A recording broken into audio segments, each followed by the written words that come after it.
Hey everyone, hope you're all doing great. Master Jeevita. In this video, I'm going to discuss about the different types of machine learning algorithms.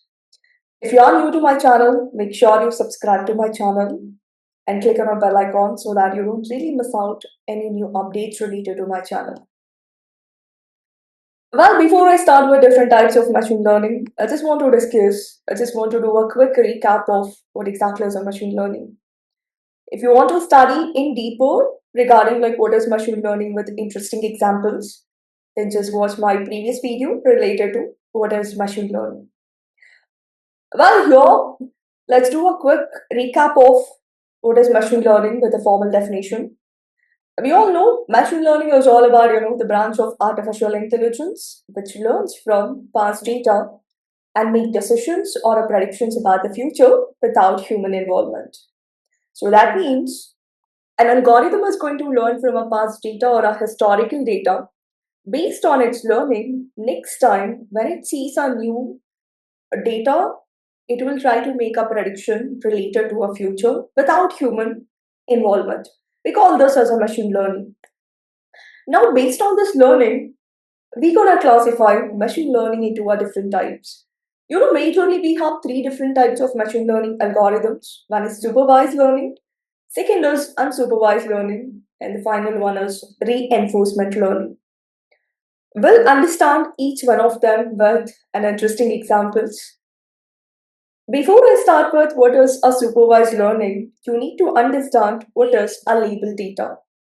Label data is a data which includes both input and output variables.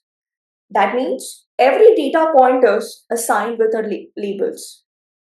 Any data which includes an input and output variables, we call such data as a label data. For example, you can see all the images, we call them like an input variables. It's an input data. And for every image, we have a corresponding labels. We call them like, output variables. This is all about a label data. Data which has input and output variables, we call such data as a label data. That means for every data point, there will be a label.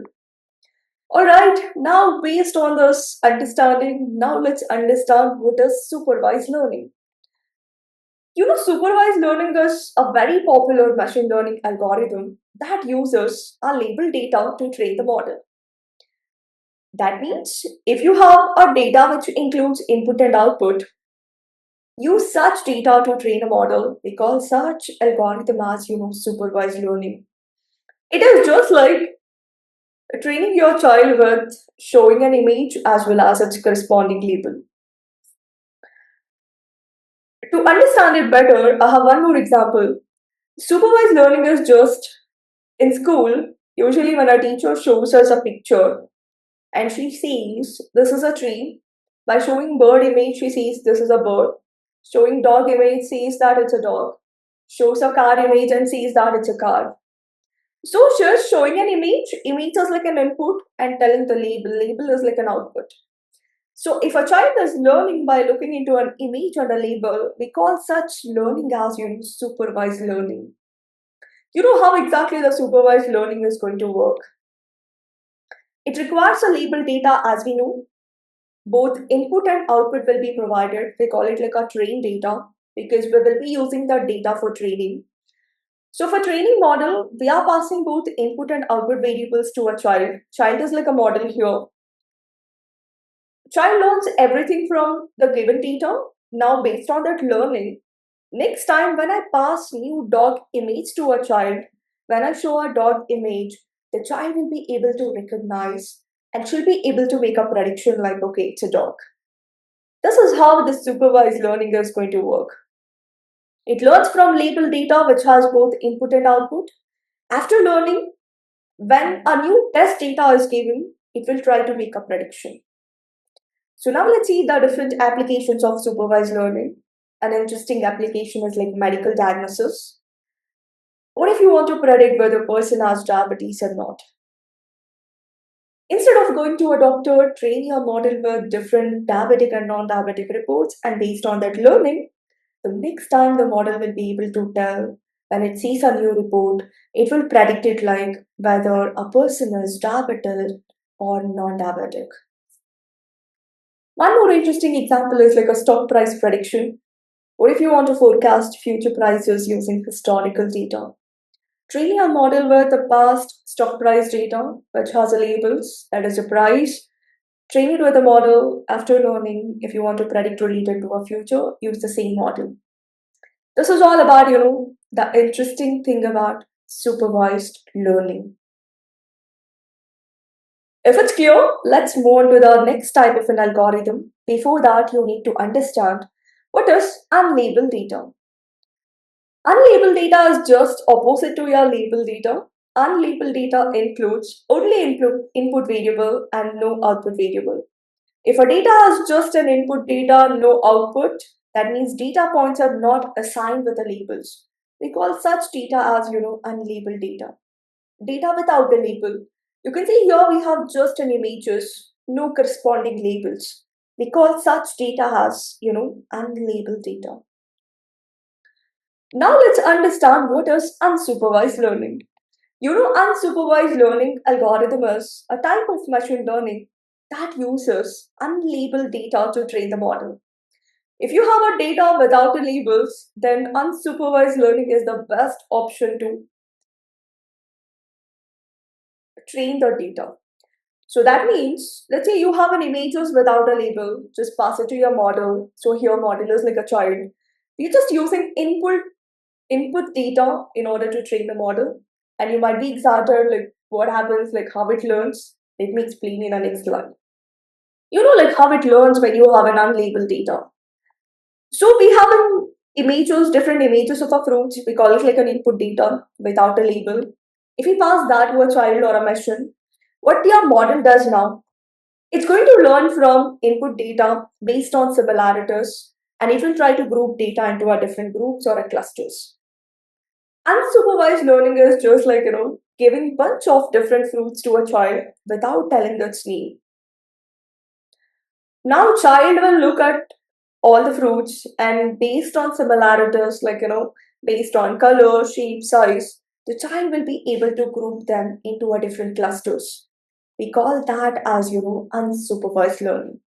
That's an interesting scenario or, interesting working procedure of unsupervised learning. It takes an unlabeled data, it will try to find the patterns, similarities, and based on that, it will try to group our data into different clusters. The best applications of unsupervised learning, customer segmentation. What if a mall manager wants to understand what group of people are coming to a mall? So what if you want to what if you want to, like group customers based on age, salary, or maybe interest. So based on that grouping, people can decide how they can improve their business by targeting different groups. Second application, market basket analysis. We all have done shopping on Amazon or using a Flipkart, right? So every time you do shopping, usually it gives some suggestions to us, like these are the products frequently brought together. So that means it's giving suggestions. Similar things are grouped together. That's an interesting application of unsupervised learning.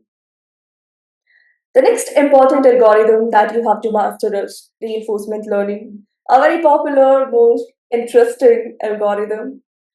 Reinforcement learning is a type of machine learning where an agent learns to make decisions by interacting with an environment, taking actions, and getting rewards and penalties for every action it does. So, here the goal is to learn a policy that maximizes the cumulative reward over a time. Let me try to explain this definition with a simple example.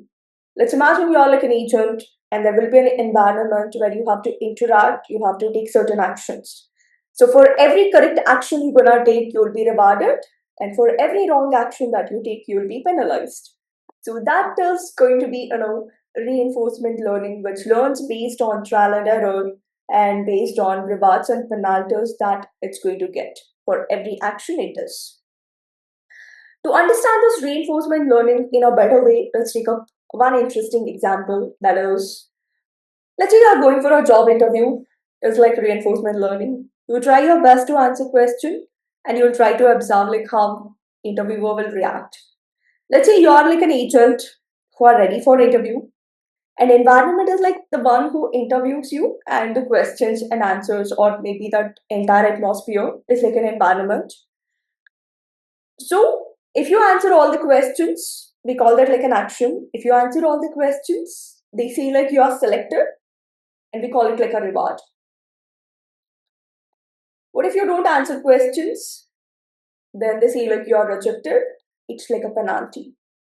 So that means each interview teaches you what works and what doesn't. Over time, you get better just like an AI agent learning through trial and error. So every time you are rejected, you will understand what mistakes you are doing, and based on that, you will try to improve to give better in the next interview. Every time you clear an interview, you get a confidence that, yeah, I can do it, and you try to improve yourself and you give interviews with the different companies.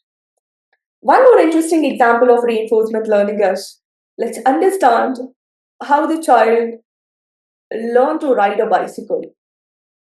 We have a kid, okay, like who is super excited to ride a bike. All of a sudden, she falls down. That fall is like a feedback. Something went wrong and she was hurt here. Next time, she balances a little better based on her experience and ride a few more feet without falling. That's like a reward.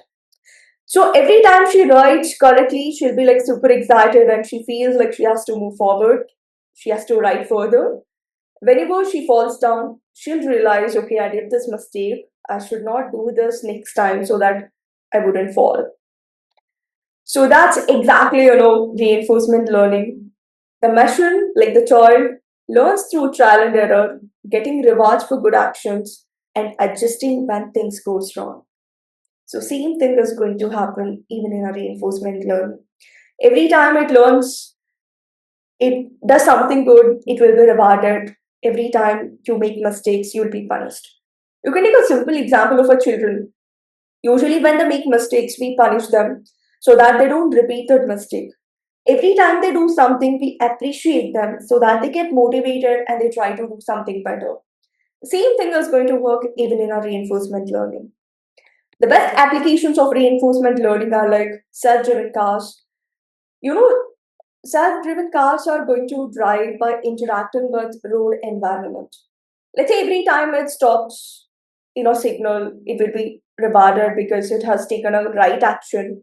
Every time it jumps a signal, it will be punished. So that, if based on the number of awards or based on number of punishments it has got, it will try to learn better. Robotics teach robotics to walk, grasp, or navigate the way human does. Gaming AI agents that beat humans in chess. So here for every right movement it takes, every right action, it will be awarded. For every wrong move, it will be punished.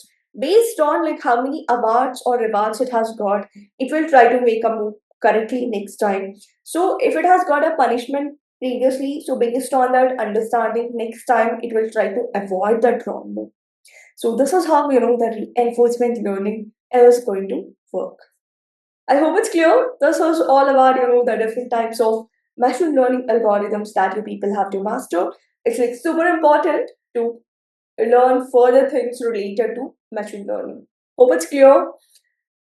Thank you. Happy learning. Make sure you subscribe to my channel, click on a bell icon, and share this video with your friends if you like the video. Thank you. Take care till we meet in our next video.